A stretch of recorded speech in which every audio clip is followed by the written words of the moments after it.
The silver ship came down from the stars on a Tuesday morning. It landed in the empty field outside Geneva, Switzerland, making no sound at all. The whole world watched on their screens as the door opened with a soft hiss. She stepped out first. The alien girl looked almost human, but not quite. Her skin was pale blue like winter sky. Her eyes were too large and completely black. She had no hair, just smooth skin on her head. She wore a white robe that seemed to glow in the sunlight. "I am Ambassador Lyrakai of the Zephyrian Empire," she said in perfect English. Her voice sounded like music. "We come in peace to learn about your people." Dr. Marcus Chen stood with the other scientists behind the metal barriers. He had spent his whole life studying how different species reproduce and make babies. When the aliens asked to meet with Earth's best experts on reproduction, everyone pointed to him. Marcus was 35 years old with black hair and kind eyes. He had always been curious about how life worked. Now he was about to meet a real alien who wanted to learn about humans. Lyrakai walked toward the group of scientists. She moved like she was floating instead of walking. When she stopped in front of Marcus, she tilted her head like a bird studying something interesting. "You are Dr. Chen," she said. It was not a question. "My scanners tell me you have spent many years studying how species create offspring." Marcus nodded. His mouth felt dry. "Yes, that's right. I study reproduction in different animals and species." "Good." Lyrakai's black eyes seemed to look right through him. "I need to understand how humans make babies. Your method is very different from ours." The other scientists moved closer to listen. Dr. Sarah Kim, who worked with Marcus, stepped forward. "How do your people reproduce?" she asked. Lyrakai turned to look at her. "We use genetic chambers. We select the best DNA from our database and create new Zephyrians in laboratories. It is clean and efficient. There are no emotions involved. No physical contact needed." Marcus felt surprised. "No emotions? No love between parents?" "Love." Lyrakai repeated the word like she was tasting something new. "What is this love?" "Our reports say humans use this feeling to create offspring. We do not understand this concept." Dr. Kim exchanged looks with Marcus. "Love is when two people care deeply about each other. They want to be together and make each other happy. When humans love each other, sometimes they decide to have children together." Lyrakai's head tilted the other way. "This sounds inefficient. Why not simply select the best genetic material instead?" "Because humans don't work that way," Marcus said slowly. "We choose partners based on feelings, not just genetics. We form bonds that last for years, sometimes for life." "Fascinating." Lyrakai walked in a small circle around Marcus. "And this bonding process involves physical contact?" Marcus felt his face turn red. "Well, yes.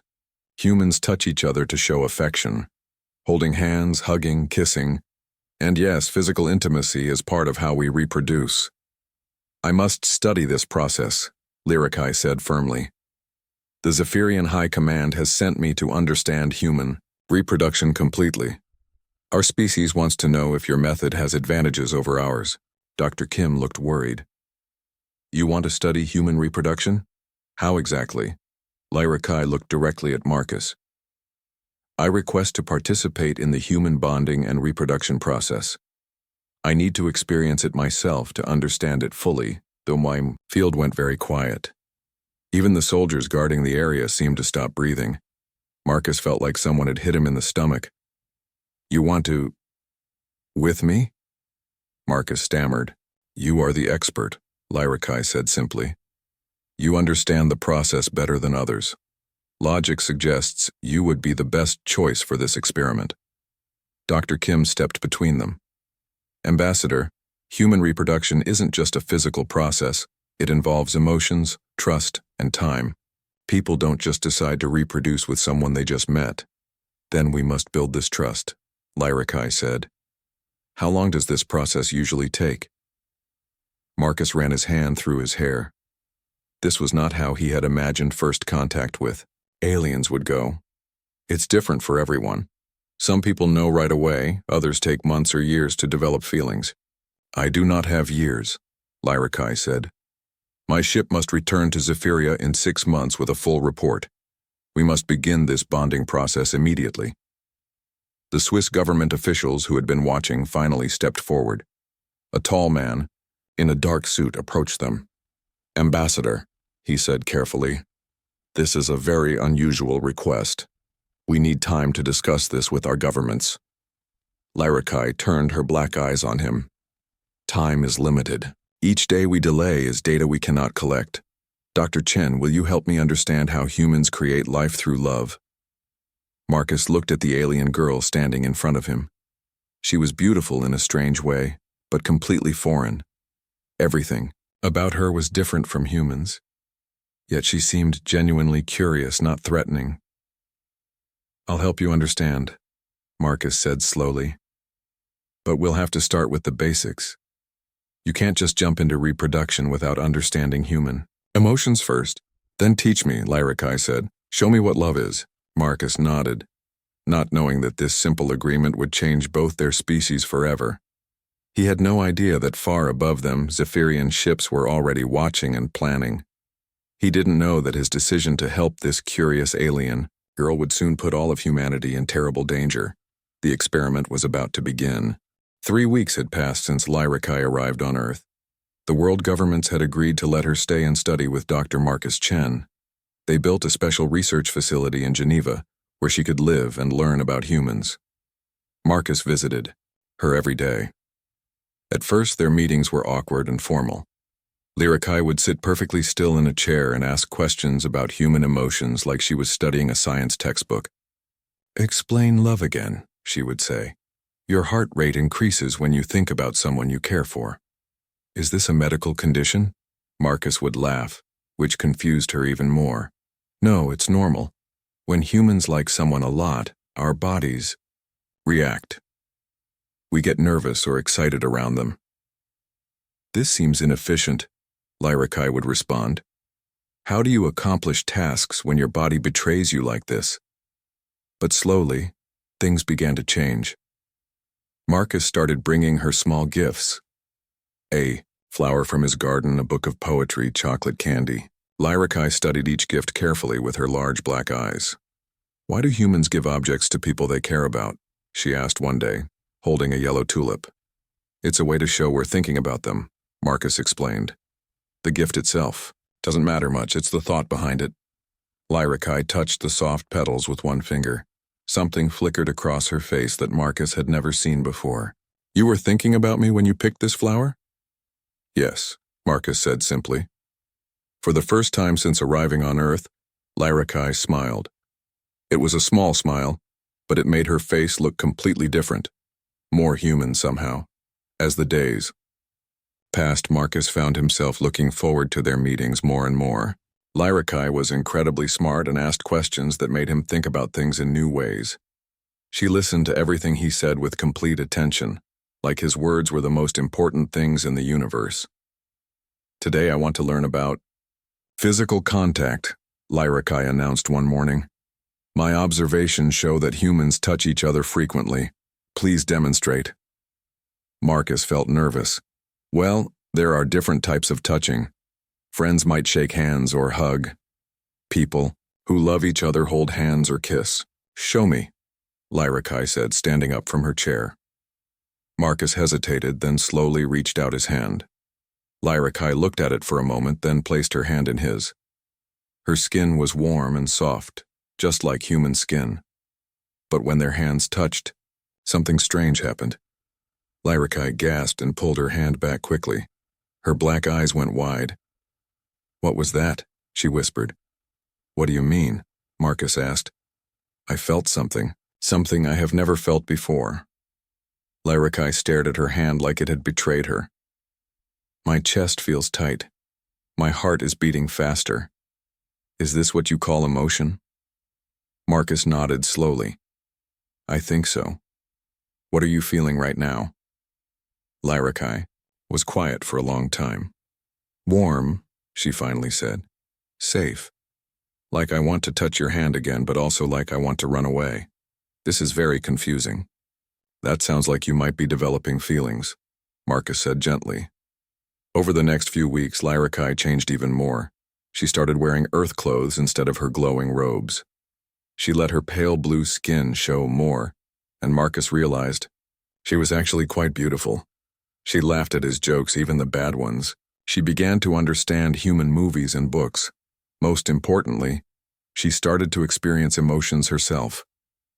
"I think I am beginning to understand love," she told him one evening, as they watched the sunset from the facility's roof. "It is not just about making babies. It is about wanting to be near someone, about caring if they are happy or sad." "That's right," Marcus said. He had been trying not to think about how much he enjoyed being with her, but it was getting harder to ignore his own feelings. "Marcus," Lyrakai said quietly, "I think I am feeling love for you." Marcus turned to look at her. In the golden light of sunset, she looked almost human, but her large black eyes and blue skin reminded him that she was from another world entirely. "Think I'm falling in love with you too," he admitted. That night, Lyrakai sent her regular report to the Zephyrian High Command. But this report was different from the others. "The human reproduction method is not just about creating offspring," she transmitted to the ships waiting in space beyond Earth's moon. "It is about forming deep emotional bonds that make individuals stronger, not weaker. Humans fight harder to protect those they love. They work together better. They sacrifice for each other in ways that make no logical sense, but create powerful results."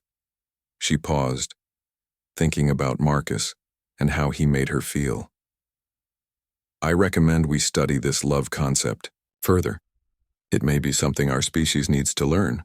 But the Zephyrian High Command read her report and reached a very different conclusion. Their ambassador had been infected by human emotion. She was no longer thinking clearly. These feelings she described sounded like a dangerous disease that could spread to other Zephyrians.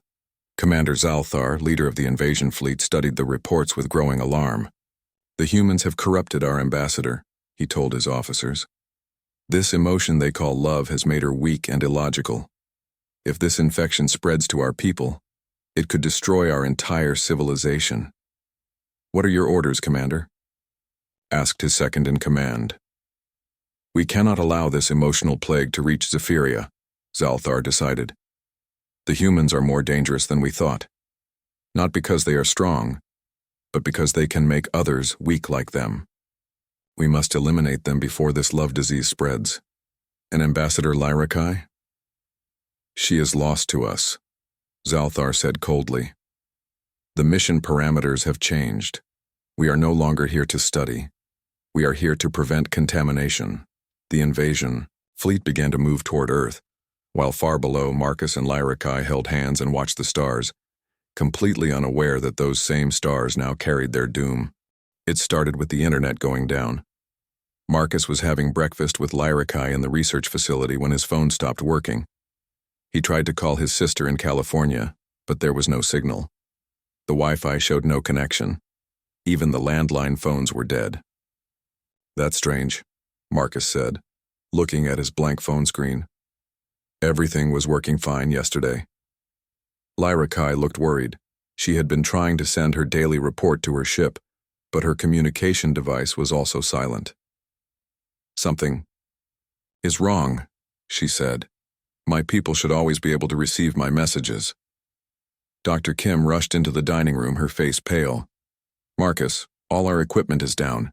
Satellites, radio, television, everything. The whole world has gone silent." Outside, people were gathering in the streets, looking up at the sky and talking in worried voices. Car radios didn't work. Cell phone towers were useless. It was like someone had turned off every electronic signal on Earth. "Maybe it's a solar storm," Marcus suggested, but he didn't sound convinced. Lyrakai stood up suddenly, her black eyes wide with fear. "No," she whispered. "This is not natural. This is Zephyrian technology. We use signal blockers before military operations." "Military operations?" Dr. Kim asked. "What do you mean?" Before Lyrakai could answer, the sky began to change. The air itself seemed to shimmer and ripple like water. Then one by one, massive ships appeared above the major cities of the world. They were huge black triangles that blocked out the sun. Each ship was the size of a city, floating silently in the air. There were dozens of them, hovering over New York, London, Tokyo, Moscow, and every other major population center. Marcus grabbed Lyrakai's hand. "Are those your people?" Lyrakai's face had gone even paler than usual. "Yes, but this is wrong. This was supposed to be a peaceful study mission. Why is the invasion fleet here?" Invasion fleet? Marcus felt his blood turn cold. Lyrakai was already moving toward her communication device, pressing buttons frantically. "I need to contact them. This is a mistake. They don't understand what I've learned about humans." A loud humming sound filled the air. Bright beams of light shot down from the ships, scanning the buildings and streets below. People ran screaming as the alien technology swept over them. Suddenly, Lyrakai's device crackled to life. A cold voice spoke in the Zephyrian language. Marcus couldn't understand the words, but Lyrakai's face filled with horror as she listened. "What are they saying?" Marcus demanded. "Commander Zalthar says that humans are a plague that must be eliminated," Lyrakai translated, her voice shaking. "He says I have been infected by human emotions and can no longer think clearly. The mission has changed from study to extermination." The communication device spoke again. Lyrakai listened, then turned to Marcus with tears in her large black eyes. "They're calling me a traitor," she whispered. "They say love is a disease that could destroy our civilization if it spreads. They believe humans are too dangerous to live because you can make others feel emotions." Dr. Kim was staring out the window at the massive ships. "How long do we have?" "The cleansing begins in 1 hour," Lyrakai said. "They will sterilize the planet to prevent contamination." Marcus felt anger rising in his chest. "They're going to kill everyone because you learned to love. I have to try to stop them," Lyrakai said. She spoke rapidly into her device in Zephyrian. The cold voice that answered was harsh and final. When it stopped, Lyrakai threw the device against the wall where it shattered into pieces. "Zalthar will not listen," she said. "He has declared me corrupted beyond saving. Any Zephyrian who defends humans will be considered infected and destroyed as well." Marcus pulled her close, feeling how she trembled against him. "Then we fight." "You cannot fight them," Lyrakai said. "They have weapons that can destroy whole cities. Their ships are protected by energy shields. Humans have nothing that can hurt them." "Maybe," Marcus said grimly. "But you're wrong about one thing. Humans aren't defenseless. We're just getting started." All around the world, the same scene was playing out. Military bases scrambled fighter jets that couldn't penetrate the alien shields. Governments tried to contact the ships but received no response. News stations went off the air as the signal jamming continued, but something else was happening too. Something the Zephyrians hadn't expected. Families were calling to each other across cities using runners and cars when phones didn't work. Parents were gathering their children. Husbands and wives were finding each other. Communities were coming together, not falling apart. The love that the Zephyrians thought made humans weak was actually making them stronger. In military bunkers around the world, generals and scientists were working frantically. They had been studying the pieces of Zephyrian technology that Lyrakai had shared during her peaceful mission. Now they were racing to understand it, to find weaknesses, to turn the aliens' own weapons against them. Marcus looked up at the ships through the window. "They think they know us because they've been watching for a few months, but they don't understand what they're really dealing with." "What do you mean?" Lyrakai asked. "They see love as weakness," Marcus said. "But love is what makes us fight hardest. A human protecting their family will do things that seem impossible. We don't just fight to win. We fight to survive, to protect everyone we care about." The humming from the ships grew louder. Energy weapons began to charge, ready to rain death on the planet below. "I'm sorry," Lyrakai whispered. "This is my fault. I should never have sent those reports." Marcus kissed her forehead gently. "No. You helped us understand what we're really capable of. Your people are about to learn why humans are the only species on Earth that hunted everything else to stay alive." The first energy blasts fired from the ships, destroying empty buildings in a show of force. The Zephyrians expected panic and surrender. Instead, Earth went completely silent. It was the silence before the storm, the quiet moment when a cornered animal stops running and turns to fight. The pause before humanity showed the galaxy what happens when you threaten a species that creates life through love and will destroy anything that tries to take that life away. The real war was about to begin. The silence lasted exactly 43 minutes. Commander Zalthar watched from his flagship as the human cities stayed quiet below. No panic in the streets, no armies rushing to fight, no desperate radio calls begging for mercy, just silence. They have accepted their fate, his second officer reported. The humans show no resistance. Zalthar nodded with satisfaction. As expected. Without their technology, they are helpless. Begin the cleansing protocol. That was when the first human missile hit his ship. The explosion rocked the massive vessel, sending Zephyrian crew members tumbling. Alarms screamed throughout the bridge. Zalthar grabbed his command chair as another missile struck, then another. "How is this possible?" he shouted. "Our shields should stop their primitive weapons." His weapons officer's face showed pure confusion. "Commander, these are not human missiles. The signatures match our own technology, but that's impossible." Around the world, the same scene played out. Human forces launched attacks using weapons that the Zephyrians recognized as their own. Somehow, in just 43 minutes, humanity had reverse-engineered alien technology and built weapons that could hurt the invasion fleet. Marcus and Lyrakai watched from the research facility as jets screamed overhead, firing modified missiles at the ships above Geneva. The weapons tore through Zephyrian shields like they were made of paper. "How did they do this so fast?" Lyrakai whispered in amazement. Marcus smiled grimly. "You underestimated us. Humans are very good at taking things apart and putting them back together. We've been studying your technology for months, ever since you arrived. We just needed time to figure out how to use it." During the 43 minutes of silence, every military base on Earth had received the same message. Scientists had been working around the clock since Lyrakai's arrival, studying every piece of alien technology she had shared. They had been preparing for this exact moment. In underground bunkers, teams of engineers had built weapons using Zephyrian principles but human innovation. They took alien energy systems and powered them with human nuclear reactors. They studied alien shields and found ways to make human weapons pass right through them. But the real surprise wasn't the technology. It was how humans used it. Zalthar expected military targets and organized resistance. Instead, he got something much more terrifying. Regular people with alien weapons, fighting like wild animals to protect their families. In New York, a group of taxi drivers had somehow gotten hold of Zephyrian energy rifles.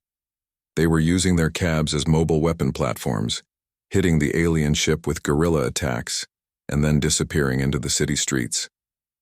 In Tokyo, a grandmother named Mrs. Tanaka led her entire neighborhood in an assault on a Zephyrian landing craft. She carried her baby granddaughter in one arm and an alien plasma cannon in the other, screaming curses that would make soldiers blush. In London, football fans had organized themselves into hunting packs. They moved through the underground tunnels, popping up to attack alien ground forces before vanishing again. They sang fight songs as they fired stolen Zephyrian weapons. "This is impossible," Zalthar's tactical officer reported. "These are not soldiers. Our scans show civilians with no military training, but they're fighting with coordination and effectiveness that surpasses our own troops." Zalthar watched his screens in growing horror. How can untrained beings fight so effectively? On the surface, Marcus could have answered that question. Humans weren't just fighting for territory or resources. They were fighting for their children, their parents, their lovers, their friends. Every person who picked up a weapon was fighting to protect someone they loved. A Zephyrian soldier might retreat if the battle seemed lost. A human mother defending her baby would fight until her last breath and take as many enemies with her as possible. The aliens had made their first crucial mistake. They thought emotions made humans weak. But love, fear, and rage combined into something that made humans absolutely deadly. Dr. Kim burst into the research facility, carrying an armload of Zephyrian weapons. Marcus, Lyrakai, the Resistance needs you both. Resistance? Marcus asked. Every major government fell in the first hour, Dr. Kim explained quickly. But people are organizing themselves. Scientists, engineers, anyone who understands alien technology. We're setting up hidden bases and coordinating attacks. Lyrakai looked torn. I cannot fight my own people. You don't have to, Marcus said gently. But you can help us understand their weaknesses. They will kill me if they find me, Lyrakai said. Then we make sure they don't find you, Marcus replied. You're part of our family now, we protect family. Lyrakai stared at him. 6 months ago, she would not have understood those words. Now they filled her with warmth and determination. Tell me what you need to know, she said. Over the next few hours, Lyrakai shared everything she knew about Zephyrian military tactics, ship designs, and technology. Human engineers took this information and ran with it, designing weapons and strategies that the aliens had never imagined. The Zephyrians fought like a computer program, logical, predictable, efficient. Humans fought like wild animals, unpredictable, emotional, and absolutely relentless. By the end of the first day, Zalthar had lost 12 ships and thousands of troops. His remaining forces were pinned down in defensive positions, unable to advance against human attacks that came from every direction at once. Commander, his communications officer reported, we're receiving messages from other invasion fleets throughout the sector. They report similar resistance patterns. The humans are adapting. Zalthar felt something he had never experienced before. Fear. How many ships have we lost across all fronts? 47% of the invasion fleet, sir, and the number is rising. Zalthar stared at the tactical display showing Earth. Red marks indicated damaged or destroyed Zephyrian forces. They covered the entire planet. How is this possible? He whispered. They had no warning, no time to prepare. But humans had been preparing their whole lives. Every human who had ever protected their family, every person who had ever fought for love, every parent who had ever stood between danger and their children. They had all been training for this moment without knowing it. The Zephyrians had picked a fight with a species that evolved by never giving up, never surrendering, and never stopping until the threat to their loved ones was completely destroyed. The war was far from over, but the aliens were beginning to realize they had made a terrible mistake. They had attacked a species that considered love worth dying for, and soon they would learn what humans were willing to do to protect that love. 6 months after the invasion began, humanity was ready to strike back. The war had changed both sides completely. The Zephyrians learned that emotions could make soldiers fight harder than any logical programming. Humans learned that their capacity for love made them more dangerous than they had ever imagined. Marcus stood on the bridge of the captured Zephyrian ship, now renamed New Hope, by its human crew. Beside him, Lyrakai worked at the alien controls with steady hands. Her pale blue skin had grown darker over the months, and she had learned to smile with genuine joy. She was no longer just an alien studying humans. She was human in every way that mattered. Jump coordinates locked in, she reported. We'll arrive at Zephyria Prime in 3 hours.